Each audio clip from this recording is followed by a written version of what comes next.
Hadir, Pak. Hadir. Kartika Sari. Hadir, Pak. Oke. Hoirul Amal. Hadir, Pak. Hadir. Oke. Lenggarani. Hadir, Pak. Oke. Muhammad Adrian. Hadir, Pak. Oke. Muhammad Amirul.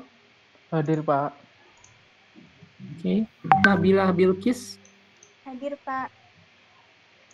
Oke. Nifa Aulia. Hadir, Pak. Nisrina Hasna. Hadir, Pak. Nur Ifani. Hadir, Pak. Nur Ifani. Oke. Hadir, Prasasti Pak. Fitri. Oke. Hadir, Zaki Al-Ghazali. Oke. Hadir, Pak. Rafika Kirana. Ini Hadir, siapa Pak. nih? Rafika Kirana nih ya? Hadir, Pak. Oke. Rai Setiawan. Rai Setiawan?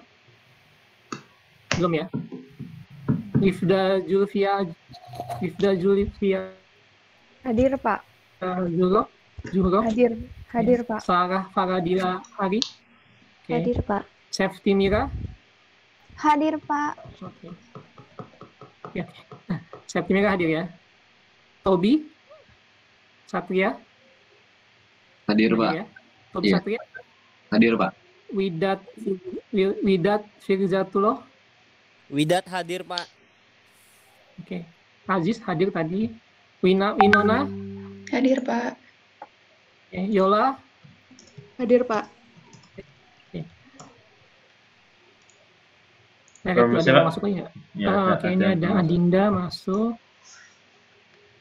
Adinda. Sebentar.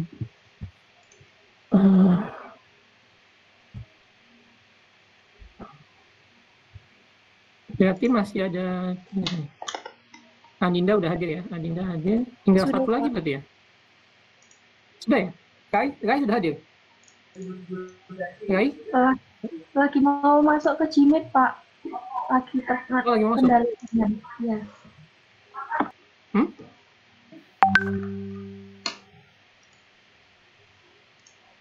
Ini belum ada yang masuk nih. Baik nih.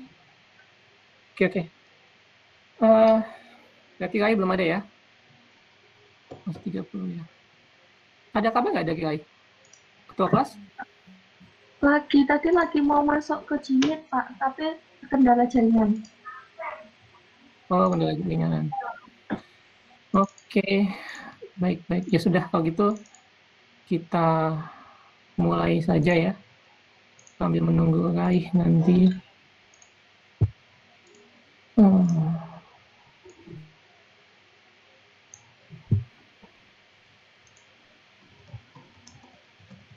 Sebentar.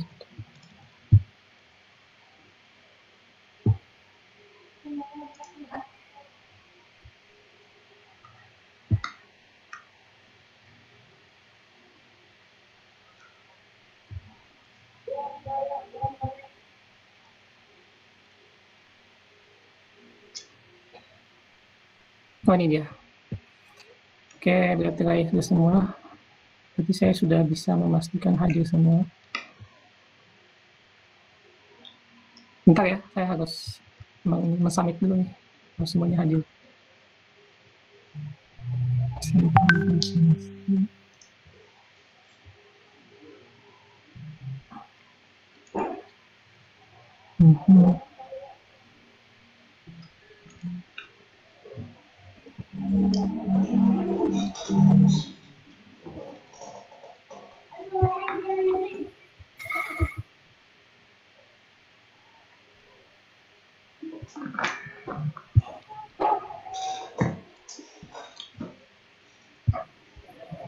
Oke, kita mulai. Sudah kelihatan belum ya? Kelihatan? Sudah, Pak. Halo? Mohon ininya. Udah, Pak. Kelihatan ya? Baik, kalau sudah kelihatan berarti bisa kita mulai. Oke, kita masuk sekarang ke chapter kedua ya, dari Financial Reporting and Analysis. Oh ya, sebelumnya kemarin tugas yang saya berikan sudah dikerjakan ya? Sudah, Sudah, Pak. Pak. Halo? Sudah, Pak. Sudah, Pak. Nanti mungkin kira-kira mungkin apa ya, setengah jam sebelum berakhir nanti kita coba lihat ya, masing-masing kelompok bisa mencoba untuk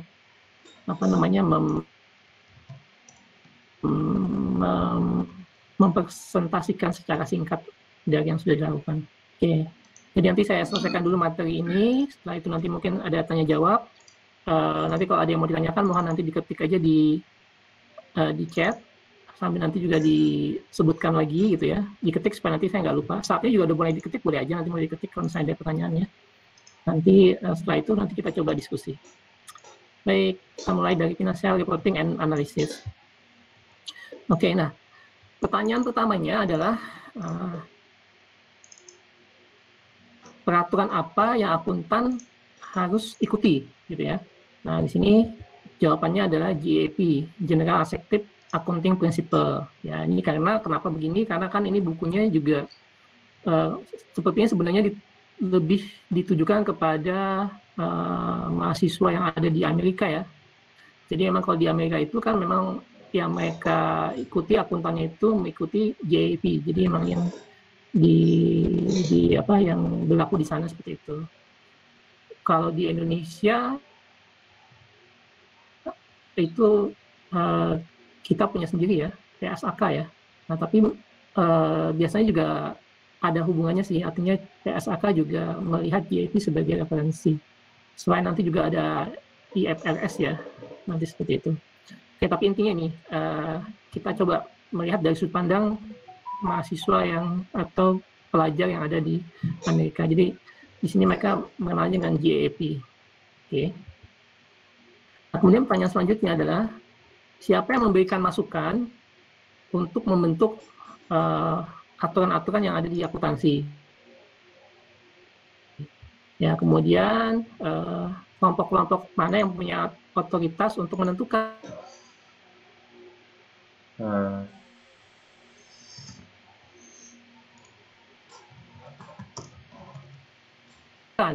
aturan tersebut. Ada pertanyaan di sini.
Bapak kayaknya left apa ya?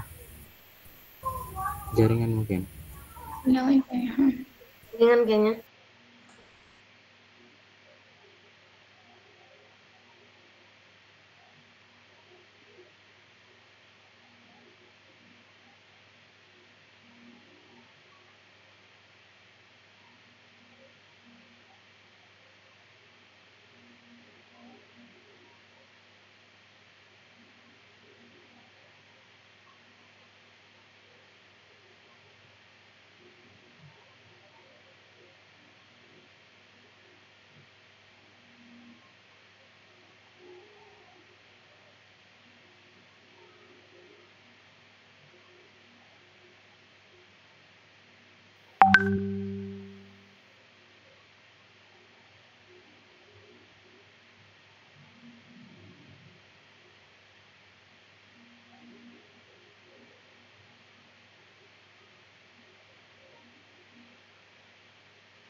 Halo?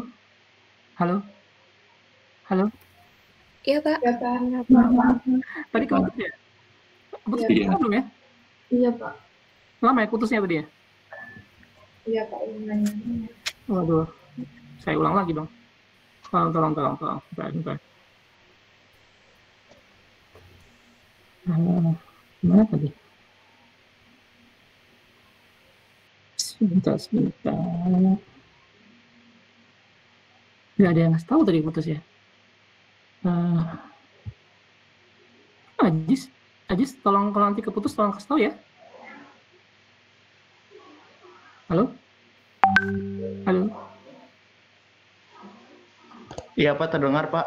Iya, maksudnya kalau ada nanti saya keputus lagi, tolong dikasih tahu. Ajis nanti tolong kasih tahu saya kalau nanti keputus lagi. Gitu. Ya. Ya Pak. Saya jadi semua lagi. Nah, tadi.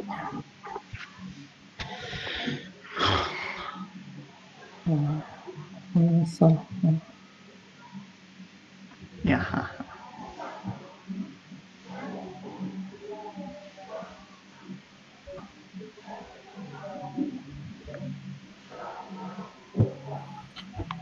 Oke.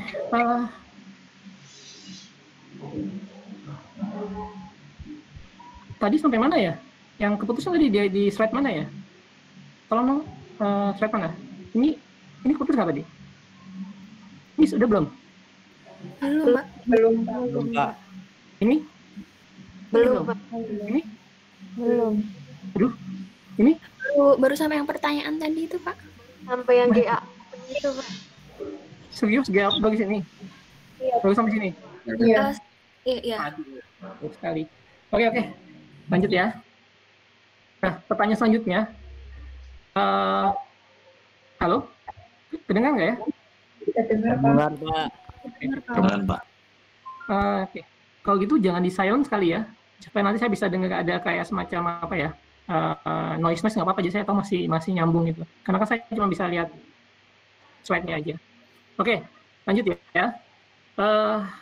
Siapa yang bisa memberikan masukan untuk membentuk suatu standar akuntansi atau prinsip-prinsip akuntansi? Pertanyaan pertama. Pertanyaan kedua, kelompok mana yang punya otoritas untuk menentukan aturan-aturan tersebut? Ya, oke. Nah, kalau kita lihat di sini, ya banyak sekali yang bisa memberikan masukan untuk pembuatan dari standar atau prinsip akuntansi. Ada Security and Exchange Commission, yaitu semacam kayak OJK-nya di Indonesia untuk pasar uang, pasar modal. Ada union itu serikat pekerja. Ada ICPA, ini semacam ikatan, kalau di Indonesia mungkin lebih dekat Ikatan Akuntan Indonesia ya, semacam itu. Jadi semacam organisasi wadah dari akuntan profesional ya. Ada lender itu pemberi pinjaman, bisa bank, bisa juga perusahaan non-bank yang memang dia memberikan pinjaman. Ada investor, bisa investor retail maupun investor institusional ya. Bisa politisi juga bisa, ada akuntan dan yang lain-lain. Nah, jadi mereka nanti bisa tuh memberikan input kepada Financial Accounting Standard Board ya, FASB. Nah, FASB ini adalah badan yang dibentuk ya kan untuk nanti mereka merumuskan standar dan prinsip akuntansi yang akan dimasukkan ke dalam GAAP. Seperti itu. Ya. Nah, nanti mekanismenya seperti apa? Nah, nanti FASB akan merumuskan ketika sudah ada konsep atau rumusan tersebut, nanti akan ada uji publik. Nah, ada kayak hearing gitu loh. Nanti di situ tadi kelompok-kelompok tadi yang DAX itu bisa memberikan masukan, bisa men-challenge, bisa memberikan masukan. Nah, nanti setelah itu baru nanti setelah disepakati oleh FASB akan menjadi GAAP. Itu ya secara sederhana seperti itu. Oke. Nah, kemudian kelompok utama yang memberikan otoritas apa nih? Yang paling utama adalah SSG ya. SSG dia sifatnya independen, dia semacam badan milik negara, bukan badan dia semacam apa ya, istilahnya itu kayak kuasi, itu kan semacam agen pemerintah lah, semacam itu ya, semacam agen pemerintah independen. Nah, mereka yang mengadministrasikan peraturan untuk pasar modal ya. Nah, ini yang paling penting nih, bahwa SSG ini mereka dapat memodifikasi bahkan menentukan GAAP jika memang dibutuhkan ya. Tetapi di sini disampaikan bahwa mereka jarang sekali untuk men-challenge atau mengubah apa yang sudah dikeluarkan oleh FASB gitu. Jadi meskipun mereka punya kewenangan itu, mereka lebih menyerahkan pada FASB untuk mengeluarkan standar dan prinsip-prinsip untuk akuntansi ya. Jadi kalau dilihat dari karakter dari SSG terkait dengan pengaturan akuntansi, sebenarnya dia punya posisi yang hierarkinya paling tinggi, karena tadi dia bisa memodifikasi dan menentukan GAAP. Kedengaran nggak ya? Halo? Dengar, Pak. Ya. Sorry, saya harus ngecek nih. Masih kedengaran, Pak. Oke, siap. Lanjut ya. Nah, kemudian pertanyaan selanjutnya adalah jenis-jenis laporan apa saja yang harus disampaikan oleh perusahaan yang listing di Bursa Efek kepada SSG ya. Nah, sini ada beberapa ya. Ada Form 10Q, itu laporan tahunan ya, annual report. Ada 10Q, itu untuk laporan triwulan ya. Ada juga yang 20F, ini registration statement, ini untuk laporan tahunan tapi untuk perusahaan asing yang terdaftar di Bursa Efek Amerika. Contoh kalau di kita kan Telkom ya. Kalau Telkom kan dua listing tuh. Dia terdaftar di Bursa Efek Indonesia tapi juga terdaftar di Bursa Efek Amerika ya, di New York ya. Nah, dia wajib tuh memenuhi yang 20F ini. Ada juga yang EK itu ya, current report. Nah, apa yang masuk current report ini? Nah, misalnya perusahaan ada perubahan susunan direksi. Nah, mereka harus menyampaikan tuh seperti itu. Kemudian misalnya ada perubahan auditor yang akan dilakukan seperti itu. Ada perubahan kepemilikan pemegang saham. Nah, itu juga mereka harus melaporkan. Jadi yang sifatnya laporan terkini. Kemudian juga ada form 14E, yaitu untuk menyampaikan proxy statement atau prospektus ya. Misalnya kalau misalnya perusahaan dia ingin menerbitkan obligasi untuk pendanaannya gitu kan, mereka harus menyampaikan juga seperti itu. Atau mereka pengen melakukan right issue untuk menambah modalnya, mereka juga harus melaporkan seperti itu. Ya, ini seperti itu ya. Oke. Nah, kemudian faktor-faktor lingkungan mana saja yang mempengaruhi laporan dari laporan keuangan tersebut. Oke. Nah, ini halo kedengar ya? Oke. Jelas sih, Pak. Siap. Makasih. Tadi yang kita sebutkan, kalau di Amerika, mereka tuh pakainya GAAP, ya kan? GAAP. Tetapi di luar Amerika itu banyak negara menggunakan IFRS, ya, International Financial Reporting Standard, ya. Nah, di sini yang menentukan atau yang membuat standar-standar untuk internasional ini adalah namanya Accounting Standard Board, International Accounting Standard Board, ya, IAS gitu ya. Nah, saat ini IFRS ini nggak digunakan di Amerika karena mereka masih pakai GAAP, ya. Meskipun sekarang banyak tekanan kepada ESG untuk bisa juga menerima IFRS. Nah, tapi ini yang perlu saya sampaikan ya, buku ini kan tahun 2014 nih. Kan udah tahun 2020 ya, udah 6 tahun. Saya sendiri nggak terlalu update. Mereka masih tetap pakai GAAP atau jangan-jangan mereka sudah mulai mengadop IFRS ya. Jadi 6 tahun perkembangan ini terus terang saya nggak tahu. Tapi bisa jadi mungkin akan ada ke arah sana. Di Indonesia sendiri yang saya tahu memang IFRS sudah diadopsi. Ada ya, artinya kalau teman-teman atau adik-adik nanti perhatikan ada beberapa IFRS yang sudah digunakan oleh perusahaan-perusahaan yang ada di Indonesia.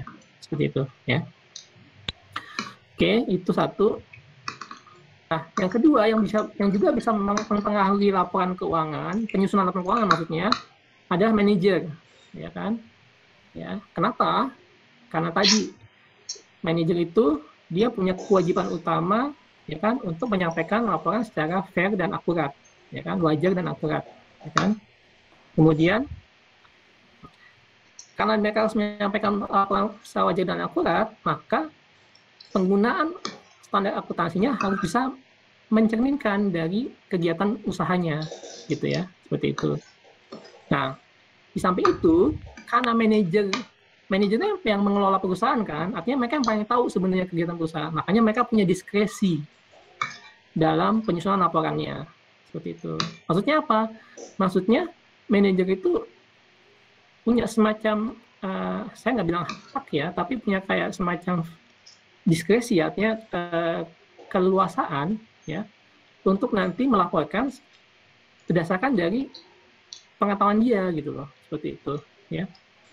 Seperti itu. Kalau misalnya gini, kan kita mengenal kalau pencatatan akun receivable itu disertai juga dengan bad debt expense kan, betul nggak?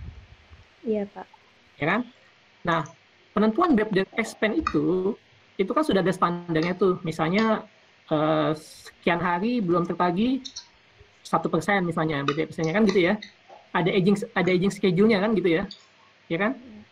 Nah, tetapi dalam hal-hal tertentu manajer punya diskresi dia untuk tidak menggunakan aging schedule itu. Kalau memang dia merasa bahwa ternyata pihak yang berhutang kepada dia itu punya kemampuan membayar lebih tinggi meskipun waktunya sudah terlampaui. Itu yang dimaksud dengan diskresi gitu. Jadi bisa aja nanti laporan yang dia buat itu akuntansi yang dibuat itu nggak sepenuhnya mengikuti standar yang ada. Ada diskresi yang bisa melakukan itu. Karena tadi pengetahuan dia atas bisnis yang dilakukan itu. Ya, itu contohnya seperti itu. Oke. Nah, kemudian karena tadi manajer ini tahu banyak tentang kegiatan usahanya, makanya mereka juga berkepentingan terhadap peraturan yang ada di GAAP. Makanya mereka banyak melakukan lobbying, pendekatan kepada FASB untuk nanti standar-standar yang dihasilkan itu atau yang ditetapkan itu bisa mengakomodir kegiatan bisnis mereka. Nah, tapi ini jadi berdampak juga sih sebenarnya. Berdampaknya begini, berarti karena banyak kepentingan, makanya kenapa nanti standar atau prinsip akuntansi yang dikeluarkan itu memang nggak sempurna gitu ya. Sebagian memang harus bisa mengakomodir dari banyak kepentingan tadi, kepentingan dari pengguna laporan keuangan, ya, itu. Oke. Nah, kemudian apalagi bisa mempengaruhi laporan keuangan? Laporan tersebut auditing, ya, proses audit, ya kan? Untuk perusahaan yang terdaftar di Bursa Efek, ya, contohnya di Indonesia, memang harus ada laporan audit oleh kantor akuntan publik, ya kan? Seperti itu. Nah, tujuannya apa? Tujuannya nanti kantor akuntan publik itu bisa memberikan opini terhadap penyajian laporan keuangan tersebut, ya. Kan udah dapat audit belum? Mata kuliah audit belum? Sudah, Pak. Oke, berarti udah tahu ya. Jadi kan nanti hasil dari audit tersebut adalah opini atas penyajian laporan keuangan kan. Ada beberapa tingkatan tuh, ya kan? Ada yang tadi wajar tanpa pengecualian, ya kan? Wajar dengan pengecualian, atau qualified opinion, bahkan disclaimer. Nah, tujuannya tadi seperti itu. Ya, seperti itu. Nah, makanya kenapa yang diminta itu kantor akuntan publik? Karena tadi diharapkan mereka punya kualitas dan independensi, seperti itu. Oke, itu ya. Nah, yang penting di sini adalah bahwa kalau di Amerika, gini loh, kantor akuntan publik itu sebenarnya kan mereka nggak hanya memberikan jasa audit kan, tapi mereka juga memberikan jasa aksesi lainnya gitu. Ya, ada yang jasa aksesi penyusunan laporan keuangan, ada jasa aksesi pembuatan laporan perhitungan pajak, ada jasa aksesi konsultasi, ya. Nah, makanya untuk menjaga independensi itu, untuk kantor akuntan publik yang melakukan jasa audit, mereka tidak diperkenankan memberikan jasa lainnya kepada perusahaan yang diaudit itu, supaya nggak ada konflik of interest, gitu ya. Masih kedengaran ya? Masih, Pak. Oke, lanjut kita ke ini. Nah, harapannya pada saat proses audit itu nanti bisa mengidentifikasi adanya kesalahan dan irregularities, artinya ya irregularities itu artinya di luar dari kewajaran, ya kan? Yang mana kalau dia tidak bisa dideteksi, maka dia secara material bisa mempengaruhi laporan tersebut, ya, seperti itu. Seperti itu ya. Tadi saya sudah sampaikan ya, tip audit kualifikasinya tadi kan ada ya. Dan teman-teman sudah tahu tadi kan. Yang WTP, ya kan. Wajar dengan pengecualian ya. Oke, lanjut. Nah, selanjutnya apalagi yang mempengaruhi dari penyusunan laporan keuangan tadi, yaitu corporate governance atau dari sisi corporate governance itu istilahnya apa ya? Indonesianya apa ya? Corporate governance. Apa ya? Pemerintah perusahaan. Governance.